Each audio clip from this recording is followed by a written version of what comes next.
Hello everyone, information दुनिया की इस वीडियो में आपका स्वागत है। और आज इस वीडियो हम जानने वाले हैं नंबर सिस्टम के बारे में। ये हमारी सीरीज चल रही है इंडस्ट्रियल ऑटोमेशन में, और हम स्टेप बाय स्टेप सीखेंगे क्या है बेसिक कॉन्सेप्ट क्या है हमारे इंडस्ट्रियल ऑटोमेशन में, जो हम ऑटोमेशन इंजीनियर जिसे कहते हैं। तो वो क्या क्या सीखते हैं। तो मेरे माइंड में यह है कि यार नंबर सिस्टम भी बहुत ज़्यादा इंपॉर्टेंट है, क्योंकि जब भी हम लैडर लॉजिक जब सीखेंगे तो उसमें बिट बाइट वर्ड निबल इन सब की बात होगी, क्योंकि जो उनके कोड लिखे जाएंगे लैडर लॉजिक में, तो उनको जो जैसे मुझे आउटपुट के लिए मुझे कोई चीज़ आइडेंटिफाई करना है तो उसके लिए इस तरीके से कुछ लिखा जाएगा बिट बाइट वर्ड के फॉर्म में। तो वो चीज़ भी जानना बहुत ज़रूरी है, और इंटरव्यू के हिसाब से भी देखा जाए तो ये बहुत ज़्यादा इंपॉर्टेंट है। तो यहाँ पे देखिए नंबर सिस्टम के हमारे बेसिकली हमारे 4 तरीके के होते हैं। पहला बाइनरी, सेकंड डेसिमल, तीसरा हमारा हेक्साडेसिमल, बीसीडी, और बीसीडी मतलब बाइनरी कोड डेसिमल। तो बाइनरी ये सब हमने ऑलरेडी पढ़ रखा है, हमने पहले भी पढ़ा है कि अपने बीटेक के अंदर हमने बचपन से ये सब चीज़ देख रहे हैं सी प्लस प्लस में और भी जगह पे। तो बाइनरी सीधा इंडिकेट करता है हमारे डिजिटल फॉर्म को। डिजिटल फॉर्म मतलब कि दो यूनिट आएंगे, इसके 0 और 1 को इंडिकेट करता है। और डेसिमल करता है हमारे 0 से लेकर 9 तक की वैल्यू को इंडिकेट करता है। और हेक्साडेसिमल मतलब करता है कि 0 से लेकर 16 तक, मतलब कि 0 to 15, जिसका जाएगा 0 to 50, मतलब 0 से लेकर 9 तक तो चलेगा। हाँ, प्लस जब 9 की वैल्यू आएगी तो ए इक्वल टू में 10 11 12 13 14 A B C D E F तक यहाँ पे चलेगा। तो इसके हम बेस वैल्यू की बात करें तो बाइनरी का बेस वैल्यू होता है यहाँ पे 2, डेसिमल का बेस वैल्यू होता है 10, हेक्साडेसिमल का होता है हमारे पास 16। और बीसीडी की बात करें, ये हम आगे इसमें जब मैं नेक्स्ट पेज में आपको एकदम डीपली पता चल जाएगा है क्या है बीसीडी। काफ़ी लोग इसमें भी कंफ्यूज होते हैं। बाइनरी कोड डेसिमल, जो हम बाइनरी नंबर को लिखते हैं उसी को वो 4 बिट में जब उसे हम लिखेंगे वही हमारा बीसीडी फॉर्म होता है। वो आगे जब मैं सबको कंपेयर करूँगा तो बिल्कुल समझ आ रहा है क्या चीज़ है। काफ़ी बार इंटरव्यू के टाइम में क्या होता है, ये हमारे ये नंबर सिस्टम के बारे में पूछ लिया जाता है कभी कन्वर्जन के लिए। तो मैं बेसिक फटाफट में बता देता हूँ कैसे किसी को कन्वर्ट किया जाता है। आपको बहुत सारी वीडियो देखने की जरूरत नहीं है, मैं शॉर्टकट मैनर में बता देता हूँ या कोई भी चीज़ को कैसे कन्वर्ट करना। तो यहाँ पे आप देखो, अगर आपके पास कोई कहता है कि आपके पास हेक्साडेसिमल है या बाइनरी नंबर है, और मैं चाहता हूँ उसे डेसिमल में कन्वर्ट करना, मतलब कि कोई मेरे पास 16 बेस वैल्यू मेरे पास 16 का है और बेस वैल्यू 2 का है, मतलब कि हमारे पास हेक्साडेसिमल या तो बाइनरी नंबर, और उसे मैं चाहता हूँ कि कन्वर्ट करना डेसिमल फॉर्म में। तो सिंपल सा है, कुछ भी करने की इतना कोई ज़रूरत नहीं है। आपको सिंपल से क्या करना है, आपको मल्टीप्लाई करना है हमें 16 की पावर ए से और 2 की पावर ए से। आपको समझ आएगा इस छोटे से एग्जांपल से क्या है। फॉर एग्जांपल मेरे पास बाइनरी नंबर है और उसे मैं डेसिमल में कन्वर्ट करना चाहता हूँ, मतलब कि मेरे पास बेस 2 की वैल्यू है, मतलब बेस वैल्यू मेरे पास 2 है और मैं उसे बेस वैल्यू 10 में कन्वर्ट करना चाहता हूँ, मतलब बाइनरी टू डेसिमल के फॉर्म में। तो सिंपल सा आपको ये पूरी जितनी हमारी बाइनरी डिजिट है आपको लिख लेना है। जैसे कि मैंने कहा था कि आपको क्या करना है, मल्टीप्लाई बाय, अगर क्या तो मुझे बाइनरी टू डेसिमल करना है तो 2 की पावर ए से, और मुझे हेक्साडेसिमल टू डेसिमल करना है तो मैं 16 की पावर ए से करना है। तो यहाँ पे क्या है, बाइनरी टू डेसिमल है, तो इस केस में हम क्या करेंगे 2 की पावर ए, तो यहाँ पे चलेगा 2 की पावर 0, 2 की पावर 1 2 3 4 5 6 7 जितने हमारे पे यहाँ पे डिजिट है। तो वहाँ उस हिसाब से क्या होगा, 2 की पावर 0 में क्या होती है 2 की पावर हमारे हो जाएगा यहाँ पे 1, तो 1 इंटू 1 1 हो जाएगा, 2 की पावर 1 2 2 0 0। जो इसकी वैल्यू है इसे इंटू करना है, जो मैंने कहा था इंटू करके जो वैल्यू आएंगी उनको हमें ऐड करके वो हमारी आ जाएगी डेसिमल फॉर्म में।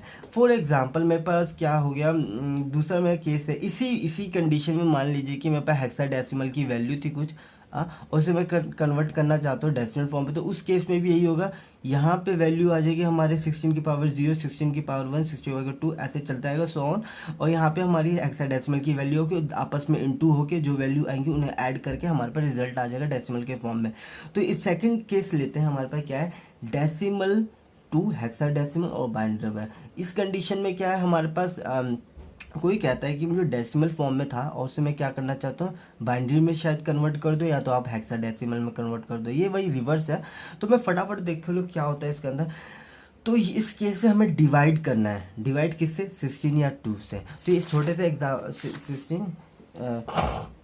16 या 2 से करना है। इस छोटे से एग्जाम्पल से आपको समझ आ जाएगा क्या है क्या नहीं है। तो यहाँ देखिए, तो एग्जाम्पल है कि मेरे पास ये डेसिमल फॉर्म में है, यहाँ पे क्या है, डेसिमल फॉर्म में, और मुझे हेक्साडेसिमल में कन्वर्ट करना है। तो मैंने क्या कहा था, जब आपको हेक्साडेसिमल में करना है तो आपको 16 से डिवाइड करना है, और या तो आपको बाइनरी में कन्वर्ट करना है तो आपको 2 से करना पड़ेगा। तो सिंपल सा है, क्या मान लीजिए मेरे पास क्या है, यहाँ पे 39 था, यहाँ पे 16 था, 16 तो यहाँ पे आप इस तरीके से आप, तो यहाँ पे मुझे क्या करना था, मुझे डेसिमल टू मैं जा रहा हूँ हेक्साडेसिमल केस में, तो और यहाँ पे क्या मैं करूँगा 16 से डिवाइड। तो सिंपल सा आपको राइट करना है 39 16। तो यहाँ पे देखिए 39 के नज़दीक क्या आता है, तो 16 टू जा में क्या आता है 32। 39 में से 32 जाएंगे तो कितना हो जाएगा 7। जैसे यहाँ पे आपको डिजिट कम, मतलब इतना नहीं हम कर सकते, तो क्या होगा कंडीशन, आप उल्टा यहाँ से लिख दो 27 27 16। तो ये ऑलरेडी ये सब चीज़ आपने पढ़ रखी है, मैं जल्दी फटाफट ही बताना चाहता हूँ, बस बेसिक सा कॉन्सेप्ट। तो एक चीज़ मैंने बताया था कि बीसीडी के बारे में भी बात करेंगे, तो ये बीसीडी के फॉर्म को देखा जाए, बाइनरी कोड डेसिमल, मतलब कि 4 बिट बाइनरी नंबर। हाँ, तो एक वो भी चीज़ मैं बता दूँ इससे पहले, वन निबल इक्वल टू में हमारा 4 बिट होता है, 1 बाइट इक्वल टू में 8 बिट होता है, 1 वर्ड इक्वल टू में 16 बिट होता है, डबल वर्ड इक्वल टू में 32 बिट होता है। सबसे छोटी जो यूनिट है हमारे पास 1 निबल है, जो कि हमारे इक्वल टू है 4 बिट के। वह आप देखते होंगे KBPS MBPS, ये उन्हीं सब चीज़ों से बना हुआ, वहाँ मेगा गीगा, ये बाइट बिट। ओके, तो काफ़ी बंदे बाइट और बिट में भी कंफ्यूज होते हैं। एक बाइट इक्वल टू में 8 बिट होता है, ठीक है।